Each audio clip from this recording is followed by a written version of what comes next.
Hey everyone, so sorry I have not posted since like Christmas. I have been super busy.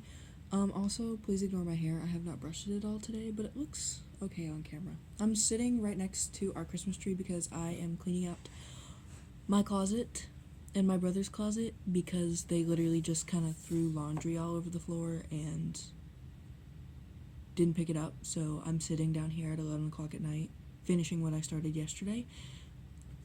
And let me show y'all, this is only one bin, and it's full of pants and shorts. And there's more on top of their old bunk bed. They're 15 years old. They can't put away their own damn laundry. I know. I'm putting away my laundry when I'm done, but I would just like to profusely apologize for the people that have been using my videos for read-alouds or class readings who have been waiting for Chapter 4. I would like to apologize. I've literally had a whole week off of school because of inclement weather this week, and I just didn't even think about it. But it is Friday as I'm filming this. It'll probably be Saturday by the time I'm done, because it's like 11 o'clock at night.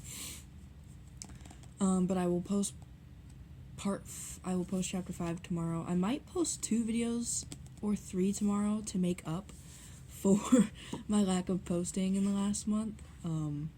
But I'd like to profusely apologize. I've also been quite busy reading myself. I'm currently reading Sally's Laments. I'm that far the way through. I started it on Thursday. I'm doing a reading challenge right now, and I have read 15 chapters today. So, people are gonna be like, what? How do you read so fast? I go every 5 chapters. So I read the first 5 chapters, and then I take a break just so my brain can comprehend it, and then I do the next 5 chapters. I'm doing the screen time for reading time challenge, so my screen time was 8 hours and 45 minutes. I am now down to 7 hours and 23 minutes of the challenge, and I've read 15 chapters, so that's pretty good.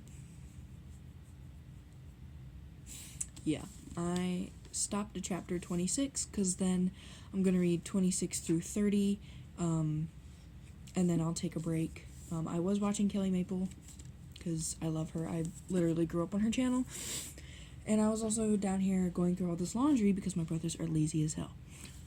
But I figured I would take a break, because I need to, because my back is telling me to stop, and read Chapter 4 of The Great Gatsby for you guys. So I think I might just film by our tree while we have it up for a little bit longer. I think I am going to take it down tomorrow, though.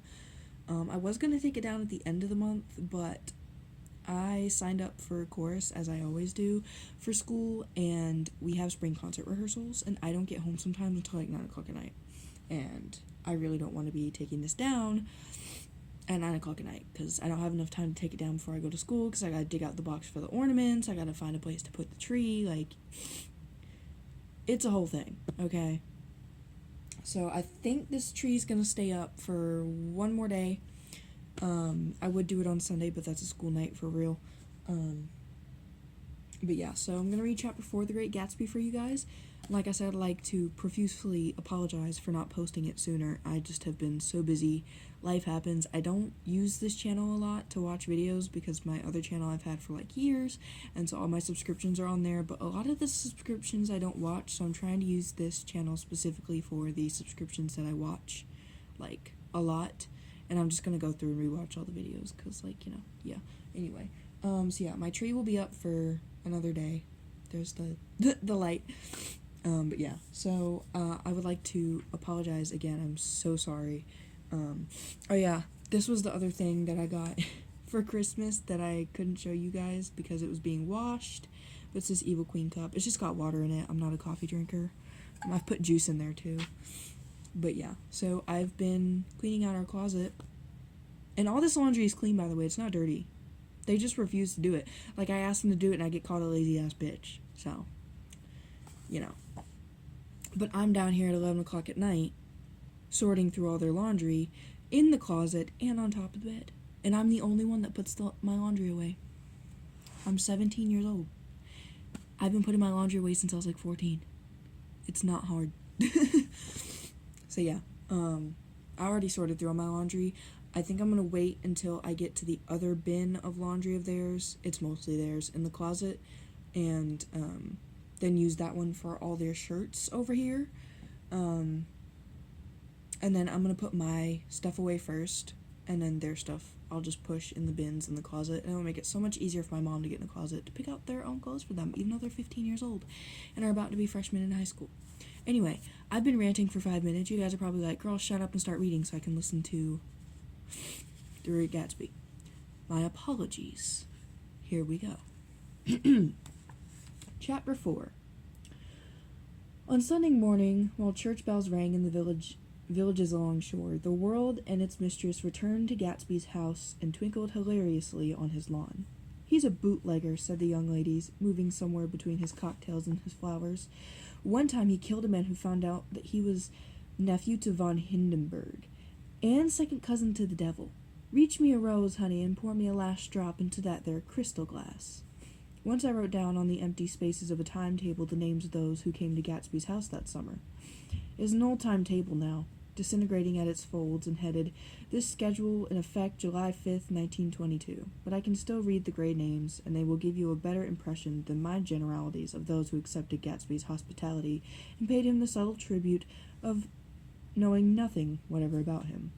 From East Egg, then, came the Chester Beckers and the Leaches, and a man named Bunsen, whom I knew at Yale, and Dr. Webster Stivitt, who was drowned last summer up in Maine, and the Hornbeams and the Will Voltaires, and a whole clan named Black Buck, who always gathered in a corner and flipped up their noses like goats at whosoever came near. I'm sorry, I haven't read in so long. And the Ismays and the Christies, or rather Hubert Aberbach and Mr. Christie's wife, and Edgar Beaver, whose hair, they say, turned cotton white one winter afternoon, for no good reason at all. This book is literally about to fall apart. Clarence Endivine was from East Egg, as I remember. He came only once in white knickerbockers and had a fight with a bum named Eddie in the garden. From further out on the island came the Cheadles and the O.R.P. Schraders and the Stonewall Jackson Abrams of Georgia and the Fishguards and the Ripley Snells. Snell was there 3 days before he went to the penitentiary, so drunk out on the gravel drive that Miss Ulysses Sweat's automobile ran over his right hand. The Danceys came too, and S.B. Whitebait, who was well over 60, and Maurice A. Flink and the Hammerheads, and Beluga the tobacco importer, and Beluga's girls. From West Egg came the Poles and the Mulreadys, and Cecile Roebuck and Cecile Schoen, and Gulick, the state senator, and Newton Orchid, who controlled films par excellence, and Eckhost and Clyde Cohen and Don S. Schwartz, the son, and Arthur McCarty, all connected with the movies in one way or another, and the Catlips and the Bernbergs, and G. Earl Muldoon, brother to that Muldoon who afterwards strangled his wife. DeFonto the prompter came there, and Ed Legros and James B. Rotgut Ferret, and the De Jongs and Ernest Lilly. They came to gamble, and when Ferret wandered into the garden, it meant he was cleaned out, and associated traction would have to fluctuate profitably next day. A man named Kilpspringer was there so often and so long that he became known as the Boarder. I doubt if he had any other home. Of theatrical people, there were Gus Ways and Horace O'Donovan and Lester Meyer and George Duckweed and Francis Bull. Also from New York were the Cromes and the Backhysons and the Denekers, and Russell Betty and the Corrigans and the Kellers and the Dewars and the Scullies, and S. W. Belcher and the Smirks and the Young Quins, divorced now, and Henry L. Palmetto, who killed himself by jumping in front of a subway train in Times Square. Benny McClanahan arrived always with 4 girls. They were never quite the same ones in physical person, but they were so identical one with another that it inevitably seemed they had been there before. I've forgotten their names. Jacqueline, I think, or else Constella, or Gloria, or Judy, or June, and their last names were either the melodious names of flowers and months or the sterner ones of the great American capitalists whose cousins, if pressed, they would confess themselves to be.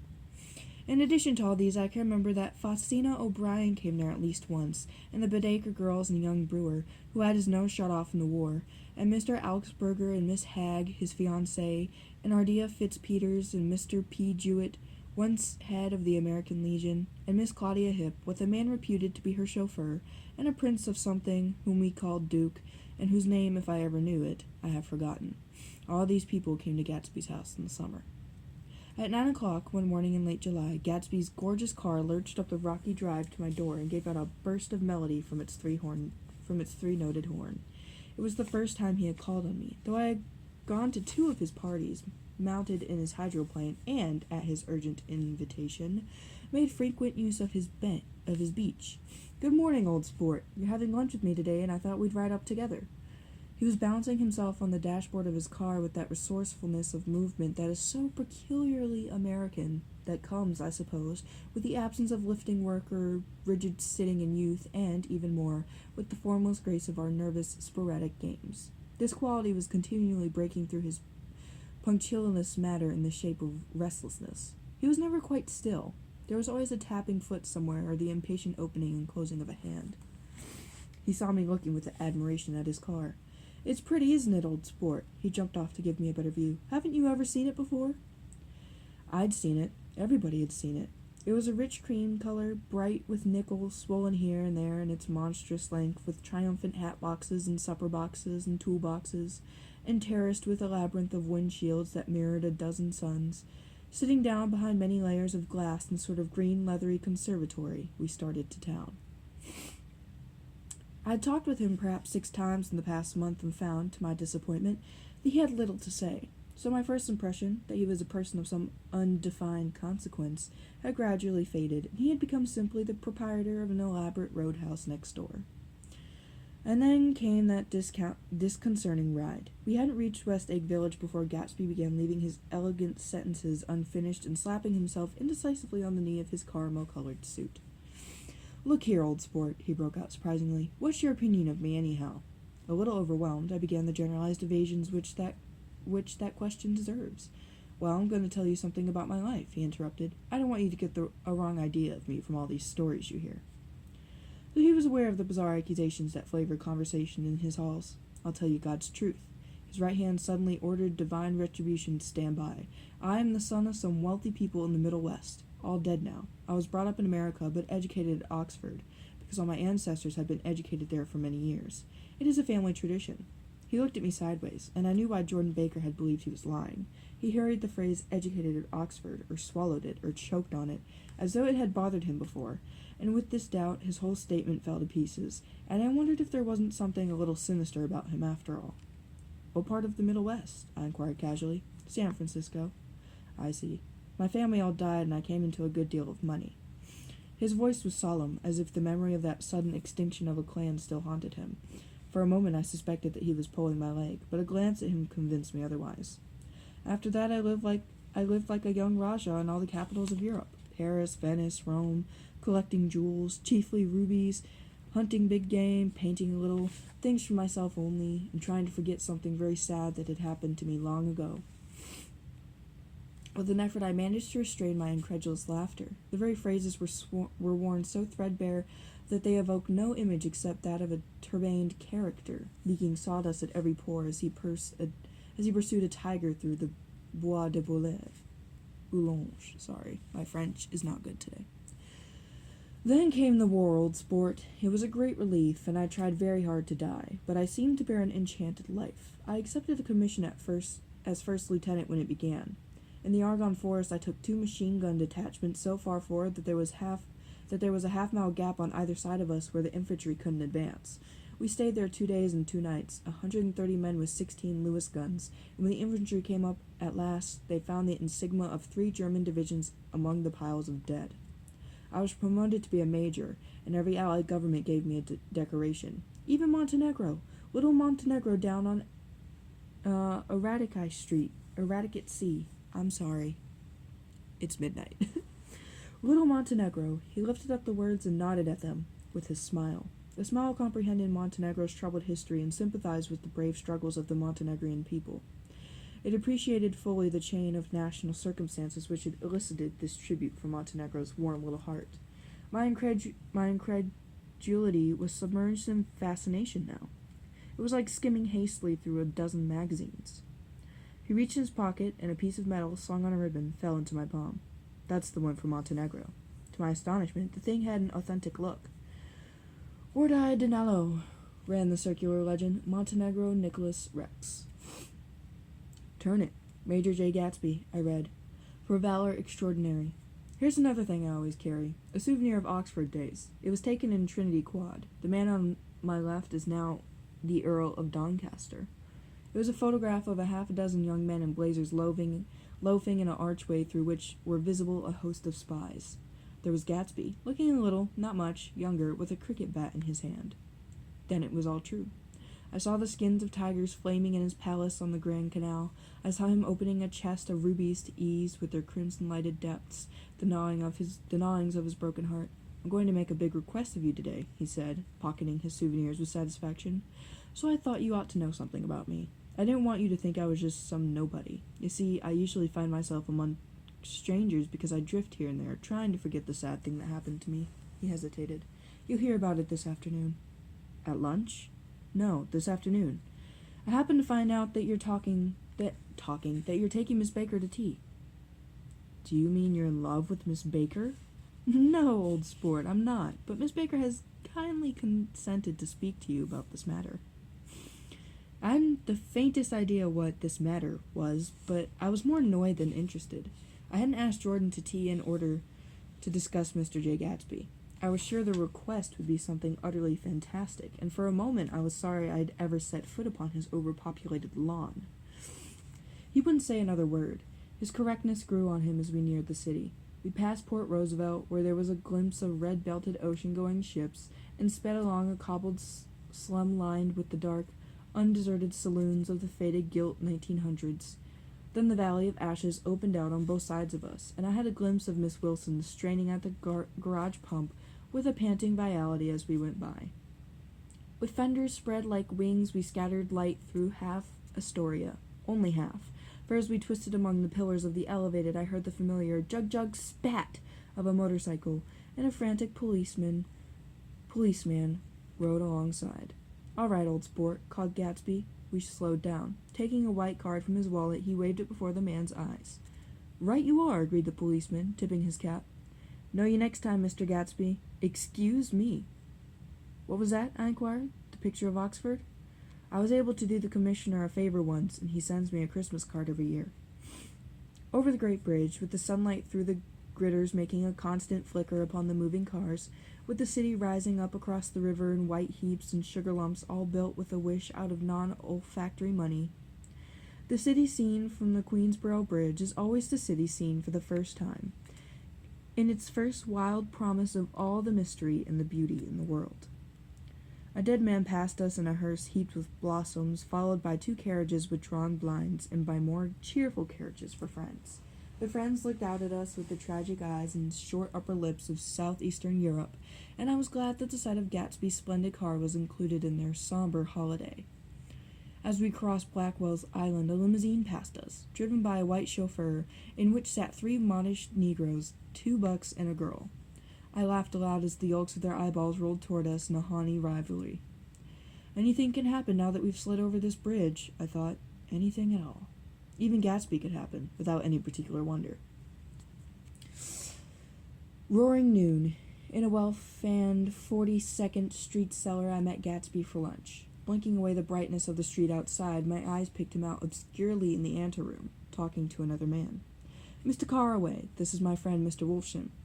A small, flat-nosed Jew raised his large head and regarded me with 2 fine growths of hair, which luxuriated in either nostril. After a moment, I discovered his tiny eyes in the half-darkness. So I took one look at him, said Mr. Wolfsham, shaking my hand earnestly. And what do you think I did? What? I inquired politely. But evidently he was not addressing me, for he dropped my hand and covered Gatsby with his expressive nose. I handed the money to Catspaw, and I said, All right, Catspaw, don't pay him a penny till he shuts his mouth. He shut it then and there. Gatsby took an arm of each of us and moved forward into the restaurant, whereupon Mr. Wolfsham allowed a new sentence he was starting and lapsed into a somnambulatory abstraction. Highballs? Asked the head waiter. This is a nice restaurant here, said Mr. Wolfsham, looking at the Presbyterian nymphs on the ceiling, but I like across the street better. Yes, highballs, agreed Gatsby, then to Mr. Wolfsham. It's too hot over there. Hot and small, yes, said Wolfsham, but full of memories. What place is that? I asked.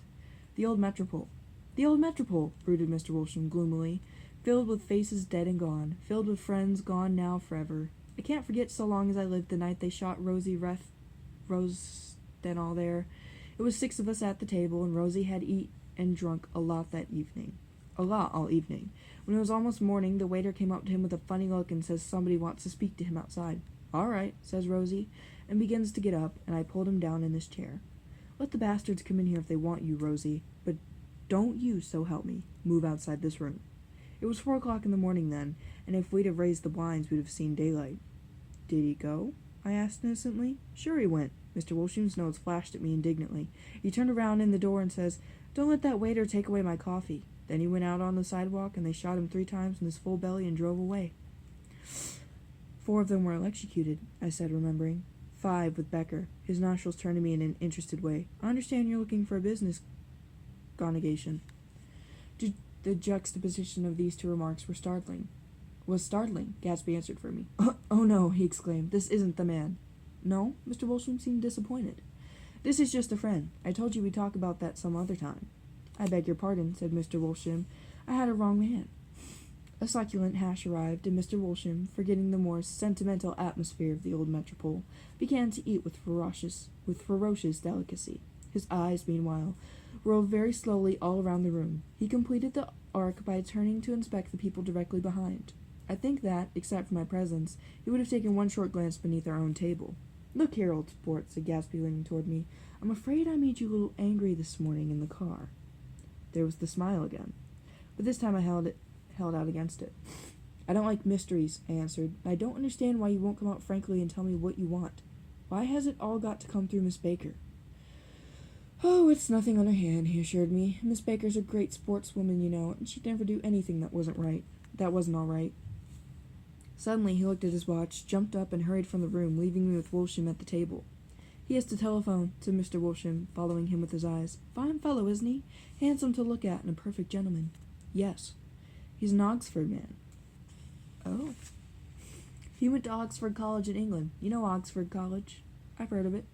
It's one of the most famous colleges in the world. Have you known Gatsby for a long time? I inquired. Several years, he answered in a gratified way.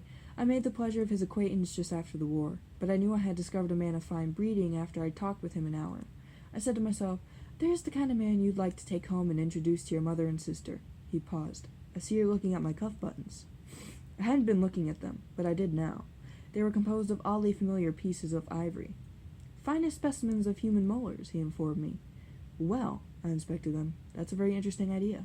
Yeah, he flipped his sleeves up under his coat. Yeah, Gatsby's very careful about women. He would never so much as look at a friend's wife.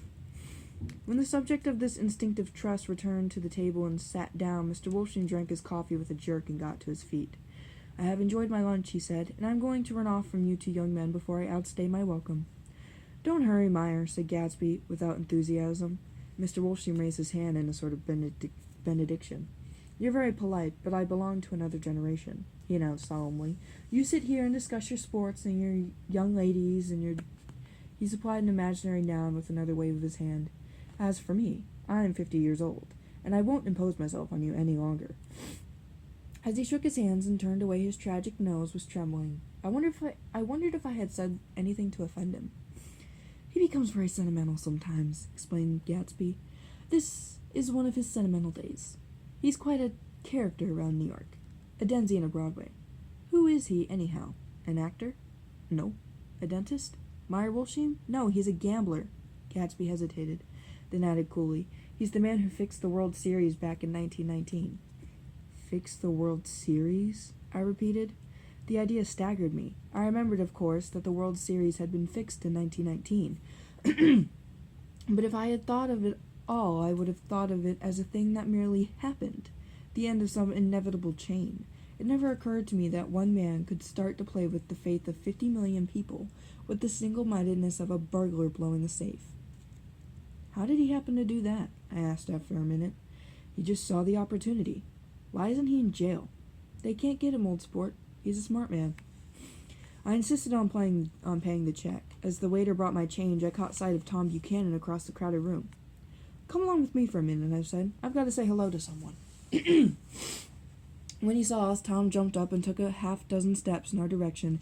"Where have you been?" he demanded eagerly. "Daisy's furious because you haven't called up." "This is Mr. Gatsby, Mr. Buchanan."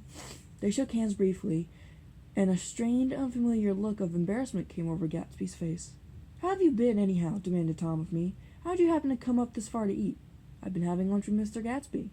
I turned toward Mr. Gatsby. He was no longer there. Deep voice problems? You have to drink a lot of water.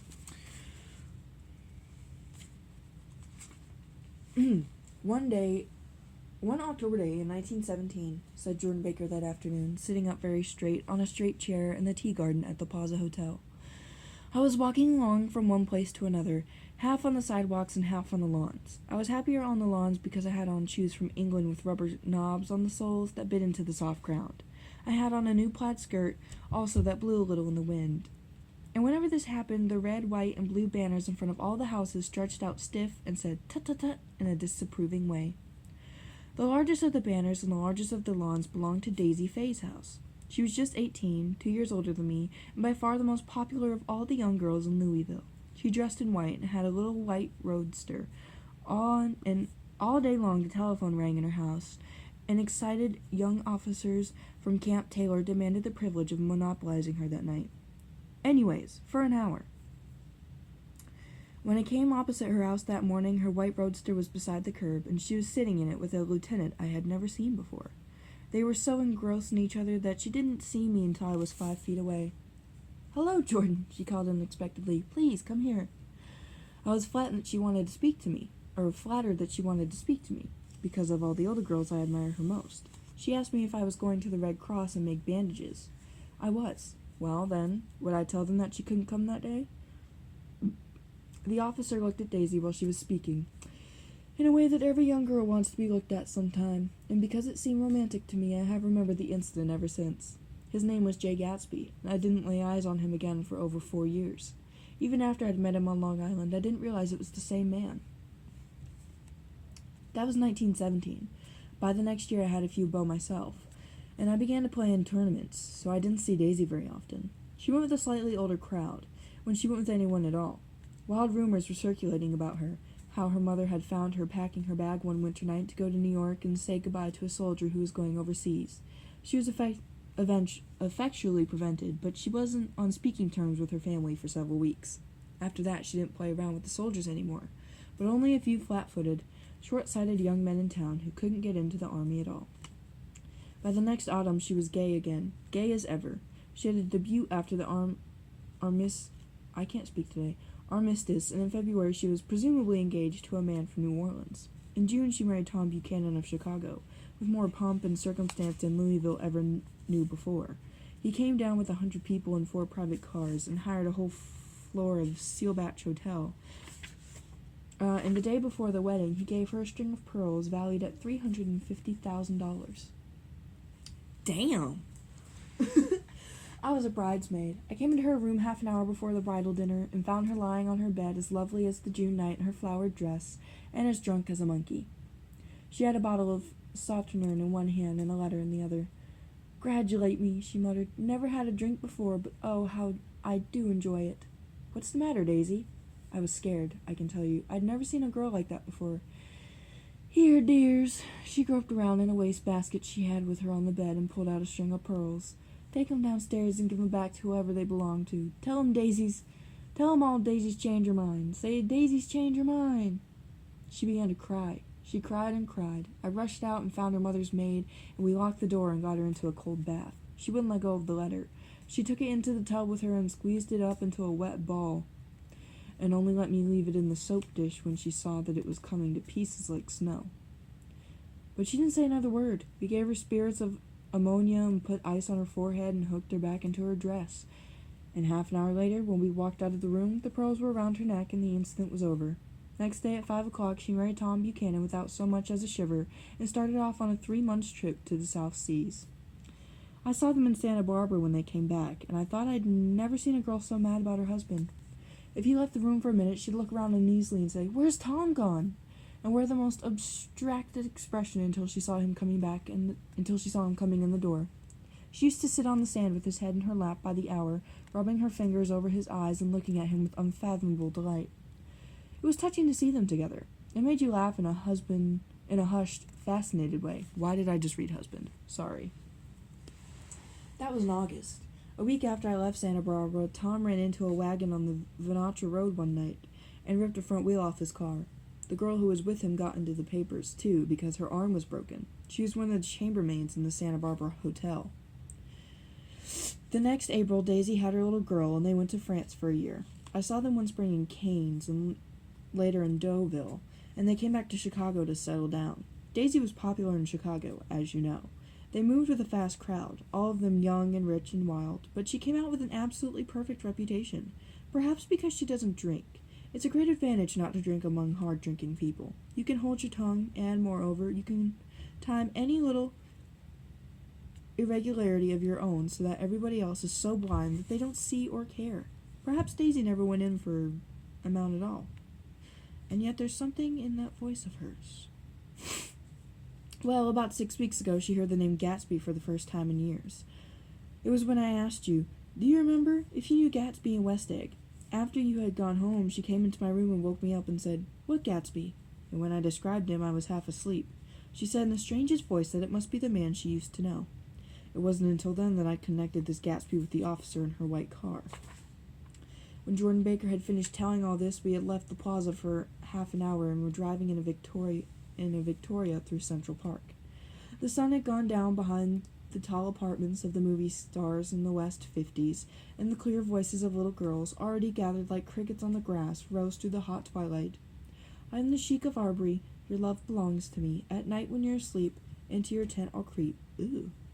It was a strange coincidence, I said, but it wasn't a coincidence at all. Why not? Gatsby bought that house so that Daisy would be just across the bay. Then it had not been merely the stars to which he had aspired on that June night. He came alive to me, delivered suddenly from the womb of his purposeless splendor. He wants to know, continued Jordan, if you'll invite Daisy to your house some afternoon and then let him come over. The modesty of the demand shook me.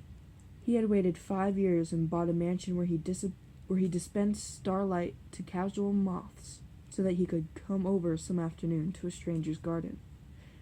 Did I have to know all this before he could ask such a little thing? He's afraid. He's waited so long. He thought you might be offended. You see, he's a regular tough underneath it all. Something worried me. Why didn't he ask you to arrange a meeting? He wants her to see his house, she explained, and your house is right next door. Oh. I think he half expected her to wander into one of his parties some night, went on Jordan, but she never did. Then he began asking people casually if they knew her, and I was the first one he found. It was that night he sent for me at his dance, and you should have heard the elaborate way he worked up to it. Of course, I immediately suggested a luncheon in New York, and I thought he'd go mad. I don't want to do anything out of the way, he kept saying. I want to see her right next door. When I said you were a particular friend of Tom's, he started to abandon the whole idea. He doesn't know very much about Tom, though he says he's read a Chicago paper for years just on the chance of catching a glimpse of Daisy's name. It was dark now, and as we dipped under a little bridge, I put my arm around Jordan's golden shoulder and drew her toward me and asked her to dinner. Suddenly I wasn't thinking of Daisy and Gatsby anymore, but of this clean, hard, limited person who dealt in universal skepticism and who leaned back jauntily just within the circle of my arm. A phrase began to beat in my ears with a sort of heady excitement. They're only the the pursued, the pursuing, the busy, and the tired. And Daisy ought to have something in her life, murmured Jordan to me. Does she want to see Gatsby? She's not to know about it. Gatsby doesn't want her to know. You're just supposed to invite her to tea. We passed a barrier of dark trees, and on the facade of 59th Street, a block of delicate pale light beamed down into the park. Unlike Gatsby and Tom Buchanan, I had no girl whose disembodied face floated along the dark cornices and blinding signs. And so I drew up the girl beside me, tightening my arms.